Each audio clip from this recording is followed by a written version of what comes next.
So for the controller using the ATMega, I wanted to reuse some components I have on here, my own stock, as I bought them over years and years and collected them a little bit. And so if we try to sort a little bit by ATMega, by the search string, it finds all components on here which I used at the controller board. So of course there is the ATMega, or I have them, is the 8 one, this one here, ATMega128 on here, and then some posts. I was not sure if the keyboard is 1mm pitch or 1.2mm, but it is 1.2mm. Yeah, so these I had to buy separate, will come later. Some resistors and this stuff. And on here you see actually a small website on here where I have my inventory. And for all of the parts, I try to capture the datasheet, to download it, and so they are always at my hand.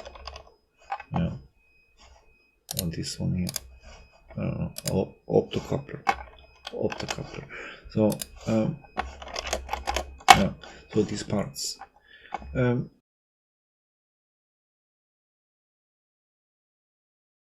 For the PCB layout, I use EasyEDA.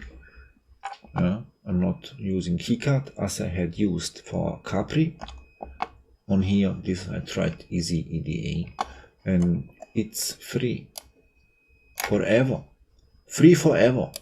This reminds me of a very good person on this planet Earth in Scotland, and it's enough for us for private projects. Unlimited, I don't know, email support, forum support is everywhere. And this EasyEDA, this is a separate thing, but they work very close together with GLCPCB. Yeah, so if we scroll down, you see here networked site, EasyEDA.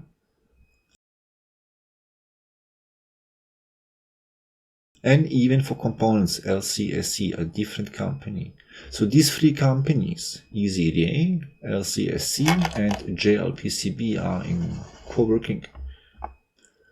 And there I gave the design board for production. GLCPCB offers also to assemble boards, and while you are developing your layout, you can choose from parts which either GLCPCB has on stock or LCSC. But it's difficult. I prepared here the needed receptacle for one of these flat cables. Availability 0. Yeah. So they don't have everything on stock. So what I needed, yeah. So I decided to buy the components at Mauser and only use GLCPCB for manufacturing the PCB itself.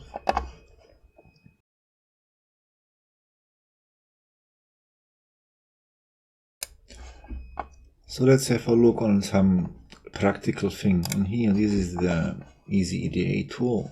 This is the finished board in 3D viewer, so you can look at it. And the idea is, on here is the ATMega, and I tried, I think I managed almost to put all of the I/O pins on there, on these pin headers on here. And 3 of these pin headers, so 8-bit, 8-bit, 8-bit, I wired also onto this FPC receptacle. And in addition, I put an additional receptacle on here with the same footprint on here, which also contains these 8 bits, but also port G and some signaling. And I put also an SD card thing, but I don't know how to program something like this. But maybe it's for future something. This circuitry looks like this. The ATMega is programmed with a programmer tool, so a programmer receptacle is put on. The resistor values are maybe a little bit high, but I can change it. And on here are the lines from the programmer, which are then connected to the ATMega master in slave out, master out slave in. This is the reset line. The programmer will pull this line to low. So the ATMega on here somewhere is a reset line. I don't see it. I don't know where it is. Somewhere it is on here, there. Then if the reset line is engaged, then the PDI PDO thing is enabled and the device can be programmed. And these are the clock things, the I/O ports on here. On here is the SD card put on, the SD card somewhere. It is a SD card on here, there. It will create also an interrupt signal if a card is inserted. Then this pin is driven to low, and then also this LED is lighting up. Oops, but this interrupt is then engaged somewhere there. I don't know, I have done this one here. I split my power supply to connectors, but I need to connect these with 0 ohm resistors or a piece of cable to apply a voltage to the circuitry. Maybe because I want to have it stackable somehow, maybe later. A very important part is this one here, and expensive, the power on reset thing. This thing measures the voltage of the supply area, and only if the supply is about, I don't know, 2.5 volts or something, then this reset signal is released, very gently released, so the power supply has stabilized. While turning on, this thing is acting. And there's also a reset button on there. Oops. It's a reset button on there. Some declapping capacitors of the SOBA board, the voltages it defines. And on here we see also then this receptacle for the flat cable. This is this 32-bit wide, the big one. And these are the column and the row one.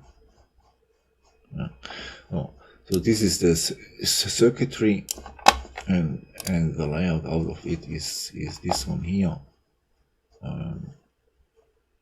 Let's remove this, and we see here how I wired it. I did not use ground planes. I try to keep my supply voltage with ground and close together in star configuration. So for the external part on here, one part for the microcontroller, and on here to this portion of circuit on here with power. I don't know, somewhere, I don't know how, from here I think I went down. Yeah. So this one is this one here on there. And you see on here on the right side, if I click one component, let's see, this is the card thing, that you see that the name of it, but it's a bad example. This one is better. You see LCSC and the part number 4. So I designed this because they are working together, and the footprint is already finished. So we don't need to set up by our own the footprint. We can just pick the part and buy it from either from there or from Mouse or Farnell or whatever distributor of your choice. So I have combined this one here. Yeah. And this went to production.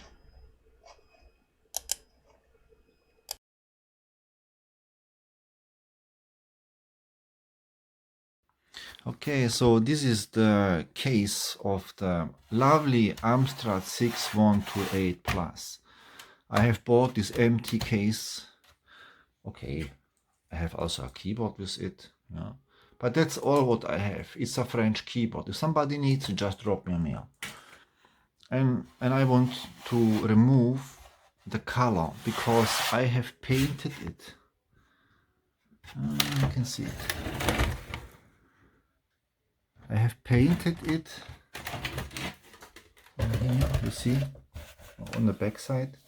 I have painted it because it was very bad to look at, but now it's not better to look at. Yeah. So I will remove the paint, and I'm removing it with sandpaper. There is one with 50. This is a very, very brutal one. And then I'm heading with 80. And then I'm heading with 250. And I have bought some additional. I have bought 280, sorry, 280. And I have bought also 400, 600, and 1000 of paper. Yeah. So I will need to have to polish it, and you see that. So on here is color, and on here you see the color, how it's removed. Yeah. No, and it's difficult to show, and right. So but you see on here, I think, right. So and then afterwards, this needs to be cleaned, polished, polished. And then maybe I will need to use this primer, plastic primer. And after this is a spray, yeah. And then after this, with your favorite color. Yeah, I like this orange stuff, yeah. Or a blue one, or a light blue. No? So these are kind of MSX colors of screen 1, I would say, or 2. And this one is the orange I have everywhere in my apartment. On here, on the MSX VR, on here. Everywhere I have this orange. I like this. Or even on here, my soldering station is also orange. Yeah. Okay, so this just for a small intermezzo of the presentation, or however I will do it. I don't know. See you.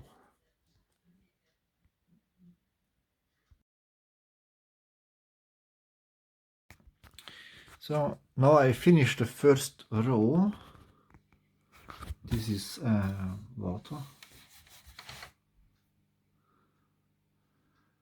So I managed to put, you see if you're coming ganz close, how it looks like, the surface. This is now just with, see the color, the paint still left there, here. And but it's not so bad. But I have just used this 250 as the finest one, and I used also this one. So it's possible to remove this thing. You see on here, it looks ugly a little bit. It looks a little bit ugly, and the camera captures it much more, and this is the thing what I have around it. So, but it's okay for now. For now it's okay. So and if this would work out with the keyboard somehow, would be cool. It would be cool, you know. It would be cool. Okay, see you.